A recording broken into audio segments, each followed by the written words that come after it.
At Team Toyota, they've been selling and servicing new and used Toyotas in your community for over 50 years. And you can reserve your next new Toyota with them today. You'll get a realistic timeline, and even in this crazy market, they won't charge you over MSRP. Or don't wait at all. With over 75 certified Toyotas, including a bunch of RAV4 and Highlanders, you can drive one home today. And you can always trust them to maintain your current vehicle. Their service and collision centers are high-tech, comfortable, and will save you time and money. Team Toyota can help you go anywhere you want, but they'll always be your hometown team. Just visit teamtoyota.net and choose from 3 locations in Langhorne, Glen Mills, or Princeton.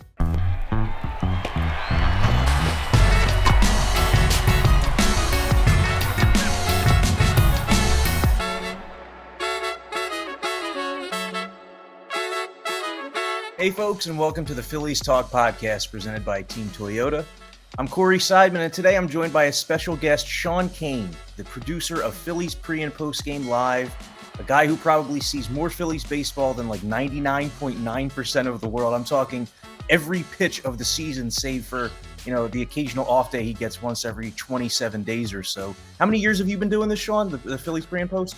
So Corey, I've been doing the pre and post game shows probably since 2007, but 2017 is when our company decided to kind of shift towards having the same guy do every game. So back in the day, 10, 15 years ago, I would do a series, another producer would take the next, and we kind of go back and forth. But 2017 was the first year that, our bosses said we want the same producer for all 100 and however many games we broadcast throughout the season to produce the pregame, postgame shows. So this will be year 6, believe it or not, that I've done every game. So ready to rock and roll, Sides. Wow, yeah. And so for those of you who don't know, the producer of the pre- and post-game show, he's the person who kind of sets in motion what the talking points are going to be for that day and chooses which highlights are going when, and is also in charge of kind of wrangling up Michael Barkan and Ricky Batalico, because we know that those two guys they're wild men. But it's okay. So you've been doing this every day since 2017, and I got to imagine that heading into the 2022 season, it feels a little bit differently than it did 4 or 5 years ago, huh, with the expectations for this team. It definitely does. It definitely does. If you look back the last handful of years, there's been always excitement as spring training winds down and opening days right around the corner. Obviously, the year they signed Harper in 2019, there was some excitement. But, if you kind of step back from the Harper excitement and kind of looked at that team in 2019, you were, I don't know that they're going to be able to compete for a playoff spot. Of course, we talk ourselves into it. But this year, objectively, if you look at their lineup, and we're going to get into everything I know, you look at their roster, you look at the talent they have, I think this is certainly the best opportunity they've had to be a playoff team, to end that playoff drought, which is obviously a decade long now. So it does feel a little more exciting, a little more optimistic, and this could be the year, we finally see some playoff baseball again in Philadelphia. So something I wrote this morning at NBCSportsPhiladelphia.com, I kind of went through each NL East team's offseason because there's been all this excitement and talk about what the Phillies did. But, right around the same time the Phillies signed Nick Castellanos, for example, the Braves signed Kenley Jansen, and that kind of flew under the radar, even though he was the top reliever, the most accomplished reliever on the market. Obviously, the Braves' biggest move was trading for Matt Olson, the all-star first baseman from Oakland, as they surprisingly let Freddie Freeman walk. We've also seen developments in New York. The Mets made all those splashes early in the offseason. They signed Max Scherzer to a contract that pays him more than $43 million a year. Yet now here we are 3 days before Phillies opening day, and Jacob deGrom, the best pitcher in the NL East, probably the best pitcher in baseball when he's healthy, is projected to miss at least a month, probably more, probably closer to 2 months when you consider how long a starting pitcher needs to build back up. So as we sit here 48, 72 hours before the season, who do you think is the favorite to win the NL East? Who would you say is the Phillies' biggest hindrance?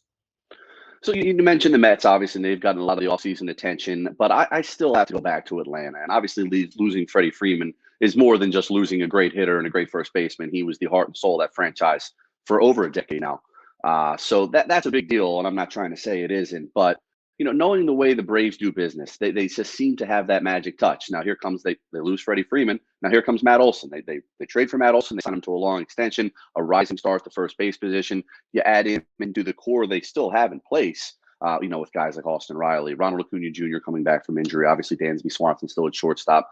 Ozzie Albies, the second baseman. We all know here in Philadelphia what a dangerous hitter he is. So I'm going to stick with Atlanta, and their pitching staff I think is pretty solid too, without running through all the names. But Atlanta, to me, is still the favorite until somebody knocks them off. They've been kind of perched atop the division now for the last handful of years, and we saw what they did in October last year. So to me, it's Atlanta. The Mets, are legit. I think. I think the Nationals probably took a little bit of a step back, but always a tough matchup. And the Marlins certainly always tough matchup for the Phillies. But to answer your question, Corey, I'm going to stick with Atlanta as the biggest hindrance in the Phillies' way to getting that division crown. Yeah, you mentioned Ozzie Albies there. I think he's a huge X factor in the NL East this year. I think he's a guy who could potentially have an MVP caliber season this year. A shorter second baseman, a guy who doesn't look like he'd have big power, yet he had 30 homers and 106 RBIs last season. 2 years ago, he hit 295. So, as I've said on this podcast, what happens when Ozzie Albies does all of that in the same season? Like, what does that look like? Also, with Acuna, the guy barely played after, June last season. So, Right. The Braves won the World Series. There's going to be somewhat of a drop-off, you'd think, from Freddie Freeman to Matt Olson. But that might be negated by having Ronald Acuna Jr. for most of the year. Marcell Ozuna is another big guy to mention. I mean, he appeared in only 48 games last season. He was placed on administrative leave because of a domestic violence issue. He is going to be back this year. He's going to be back in the middle of that lineup, and that's another 100 RBI guy potentially in the Braves' middle of the order. I'll remind you that Ozuna in 2020 hit 338, led the National League in both home runs and RBIs. And then you have the Marlins, who they just seem to be on the rise. That's a team that's given the Phillies fits. I mean, think about, Sean, I know that this has been a big talking point heading into the last 3 seasons. How the Phillies play against the Marlins is going to determine whether they can actually contend in the National League East. I think this year that's a little bit different because the Marlins could be closer to a 500 team, whereas the Nationals, you look at that roster, they could have Cesar Hernandez leading off at second base and Maikel Franco at third base on opening day. So, I mean, that team could potentially be the determinant of whether the Phillies win the division or the Braves. If you can go 12-6, you can go 13-6 against that team, that might be the difference. Absolutely. And yeah, they just haven't taken care of business against the Marlins, as you've alluded to. This year, the Marlins are going to be a little tougher opponent. The Nationals have had some success against here and there. But you're right. I think the Nationals certainly could be kind of bringing up the rear in that division race. And the Mets, we'll see how the injuries play out here. It's obviously not off to a good start for them, but they've made some other additions as well. It's going to be interesting. It's going to be a good division. I think the Phillies have a good chance of winning the division. But, it has to play out. They have to win the games, and they have to take care of business, as you said, against division opponents. That'll be a big part of it. So there's been a lot of lineup chatter, who's going to fit where. Joe Girardi, if you just pay attention to his actions throughout spring training, it's pretty clear Kyle Schwarber is going to be the leadoff man. He's led off in every spring game he's appeared in, I think all 10 that he's led off. Nick Castellanos has mostly batted cleanup behind Bryce Harper, so it looks like that'll be your 1, 3, and 4. A big question is who's going to hit 2, because that's an important spot in the lineup this year. You're going to be in front of Bryce Harper. You're going to be behind Kyle Schwarber, who gets on base a lot. And whoever is batting 2 has a chance to score a ton of runs this season. Who do you think fits best in that spot? It's a tough decision because you have Rhys Hoskins. I think the candidates are Rhys Hoskins, Gene Segura, and I guess JT Realmuto as well. Rhys Hoskins, to me, his on-base skills make him very attractive there. We know the way he works counts. We know the way he's able to walk. If he's a guy that gets on base in front of Bryce, he's going to score a ton of runs, as you alluded to. But if you put him in the 2-hole, Rhys, you kind of lose maybe a little bit of his RBI potential down in that 5-6 spot where he certainly has the pop. He can certainly drive in runs because Harper's going to get on base a ton. Castellanos will be on base if JT hits in front of him. So I don't know. I go back and forth, I guess, between Rhys and Gene Segura. I probably lean Segura, but I see the allure of having Hoskins there. I like JT more in the 5 or 6 range. But if I was filling out the lineup card for Friday, I would probably put Segura in the 2-hole. It seems like Girardi's leaning that way too. Segura's batted second for the majority of camp. On Tuesday, the Phillies' final home spring training game, it was JT Realmuto batting second. But I kind of lean towards Segura as well. I think that, Kyle Schwarber is like a 3 true outcomes guy: walks, homers, strikeouts. You have Harper, who puts the ball in play a lot more than a guy like Schwarber. But I think it would benefit the Phillies to have a guy who has those bat-to-ball skills batting second, who has the ability to hit a ground ball in between first and second to give you runners on the corners early. And as I mentioned the other day, Segura spent almost the entire season last year hitting above 290. Every day after April 11th, Segura's batting average was at least 290. So if he can be that consistent again, that's going to go a long way for the Phils in 2022. Corey Seidman here with Sean Kane, the producer of Phillies Pre- and Post-Game Live. So, Sean, there's all this excitement about the veterans, right? Harper and Castellanos and Schwarber and the starting rotation. But there's also this other storyline of the young guys who have a chance to make an imprint on this team. Bryson Stott has really pushed Alec Boehm for the third base job. And as we sit here today, it looks like Stott is probably going to be the opening day third baseman. It also looks like Alec Boehm is going to be on the roster because the Phillies don't have enough healthy relievers to carry that 10 or 11-man bullpen out of the gate. There's also the storyline of Mickey Moniak, who all of a sudden looks like a viable option in center field. Matt Vierling has kind of struggled in camp. Odubel Herrera is out with the oblique injury, and Mickey Moniak has been killing the ball since this adjustment he made with Kevin Long of getting closer to the plate. So as you prepare, as you go into this season, I'm imagining that there's going to be a good amount of chatter about Stott and Moniak in the first couple pregame shows, huh?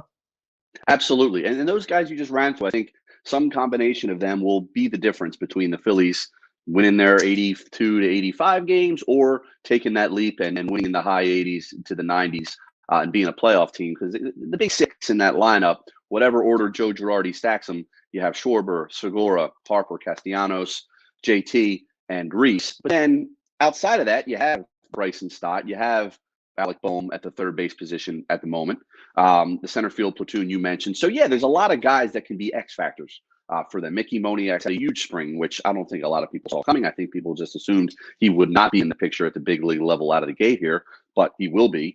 Matt Vierling certainly showed last year, I think, the ability to hit the ball hard.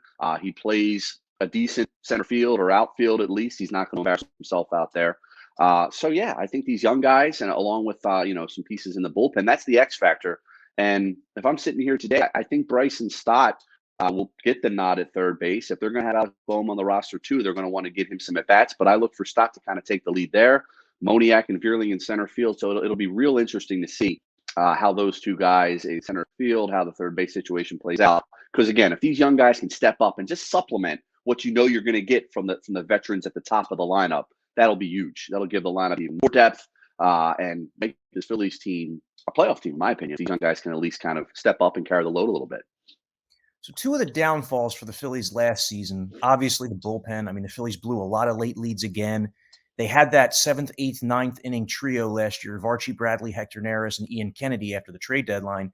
Now it looks like it's going to be Jeurys Familia, Brad Hand, and Corey Knebel. And I'm going to be honest that throughout camp, Brad Hand has looked kind of shaky. The velocity's been a bit down. Familia is still in that like 96 to 97 mile per hour range. And Knebel's thrown the ball as well as anyone in Phillies camp. But that's another, a big key for the Phils is how that setup tandem gets the ball to Knebel, especially early in the season, because other than Aaron Nola, these Philly starting pitchers aren't fully stretched out. Nola hit 70 pitches in his last start, but I got to imagine that at least for that first cycle through the rotation, we're going to see the middle relievers used, and the guys in the 6th, 7th, 8th inning, they're going to be even more important than usual. Absolutely. And in April, it's going to be all about bullpen and bullpen depth. And I know Joe Girardi, with the rosters expanding for the first few weeks of the season, is going to want to carry a few extra relievers, and it's going to be huge. It's going to be huge. And the bullpen on top of it all has some injury concerns, as you're well aware in the spring going on right now with, Coonrod sidelined. Brogdon's been dealing with his issues. Alvarado hasn't hit much, but hopefully seems like he's on track now. To go along with the veterans you mentioned, obviously Sir Anthony Dominguez is going to be a huge X factor. And he's been mostly, I know he gave up the home run on Monday, but he's been mostly a positive, a huge positive, and he's looked great on the mound in the spring. So he's going to be a guy where maybe Joe Girardi can kind of move him around into certain high leverage situations to go along with the trio that you mentioned of Familia, Hand, and Knebel. But it's going to be huge. And we all know that the last couple of years, in 2020, there was the record-setting ERA over 7 for the bullpen. Last year, it was the blown saves tying that record. The bullpen's just got to be better. And they don't have to be great, but they have to be serviceable to kind of supplement the offense. And as you just mentioned, supplement a pitching staff, at least for this first month of the season, where guys are not going to go be deep into games. Nola, you mentioned, but obviously guys like Wheeler and Suarez are kind of still ramping up. So it's going to be big. The bullpen's going to have to give you 5 innings, 6 innings sometimes to get through this month of April to these guys kind of get to the point where they can throw their 90 to 100 pitches. So it's key. It's been key for the last couple of years. It hasn't worked out. They've made some changes. And along with everybody else, I'm interested to see how it plays out. So 2 guys in the starting rotation that just come to mind. I'm just thinking about over the years being in the studio and watching games with you and with Ricky Vitaligo and Michael Barkan, and just the way that we're watching and reacting to games. We've been confounded by Aaron Nola the last couple of seasons. He was the other guy that I was going to mention when I said the couple of downfalls for the Phillies last year. He had a 4.63 ERA. I don't think anybody expected that. That was exactly a run and a half higher than what his ERA was the prior 3 seasons. It was 3.13 from 2018 through 20, then rose to 4.63 last year. And then the other guy is Zach Eflin, who I think, universally, like when I think of you, when I think of Ben Davis, when I think of Jim, we all see a lot of potential in Zach Eflin. We see a guy who has the frame, has the mentality to be able to go 200, 210 innings in a season, make 32 starts, and give you like number 3 starter type of production. But he hasn't done that yet because he hasn't been able to stay healthy for a full season yet. So I'm going to be very interested in what Zach Eflin does in 2022. He's starting today, actually, in the Phillies' final home game of the spring. But it's a good sign that a guy who initially at the beginning of the offseason looked like he might not be ready for opening day, he's going to be. And that's going to be a big benefit for the Phils. For sure. When he had surgery in September, it sounded like he'd be back May, best case, and he would absolutely miss at least a month or so of the season. So when Dave Dombrowski had his opening press conference when the lockout ended, and he indicated, Zach's on schedule. We hope that he can pitch week 1. That was a huge benefit for me, something unexpected. And yes, to your point, he just needs to stay healthy. He's got the mentality. He's got the tools. He's a big guy, heavy sinker, obviously, all the things we know about. And now he's been candid in the spring too, talking about, hey, if this is my last year here, I want to do everything I can. I want to stay healthy with these guys, and I want to try to make a run at the playoffs. So he knows where he is in his career, this being just a huge make or break season for him. And I think he's going to come up pretty big. Obviously you can sit here all day and say, well, if he's healthy, but I do think if he can stay on the mound, if he can make 25, 30 starts, I think he can have the type of year that the Phillies need him to have. And he needs to have personally to show that, hey, I can be a guy that can go the distance, that can give you those third starter numbers, and to kind of complement, obviously, Wheeler and hopefully Nolan Ranger and Kyle Gibson as well in that rotation. Because on paper, the rotation looks good, man. If you could count on Nola to have a bit of a bounce back, and Zach Wheeler, even if he's not the runner-up in the Cy Young again, to be one of the best pitchers in the National League. We saw what Ranger did. He's obviously an X factor last year once he got inserted into the rotation. And Kyle Gibson, he kind of struggled towards the end of last year, but if you have him in the back end of your rotation, I think he could do worse. We've certainly seen the Phillies do worse with fifth starters last year with the Matt Moores and the Chase Andersons of the world. So I'm encouraged about the starting rotation, and Zach Eflin obviously is a big key to that group having success. So Eflin got the start Tuesday in the Phillies' final home spring training game. They wrap up Grapefruit League play on Wednesday. They're actually in St. Petersburg at Tropicana Field to take on the Rays, and that'll be Ranger Suarez on the hill. It was a good lineup for the Phils on Tuesday. They had Harper and Castellanos and Schwarber. Not sure if we're going to see all the big bats make that trip to St. Pete on Wednesday. And then the season begins on Friday, which is, this was a really condensed spring training. And it's funny how we went from like nothing for months to all this baseball in the span of a few weeks. And now here the season is. I'm really excited. I know Sean is, and we're both ready for 162. So thanks a lot for all of you out there listening to the Phillies Talk podcast. Jim and I will be back tomorrow. Catch you then.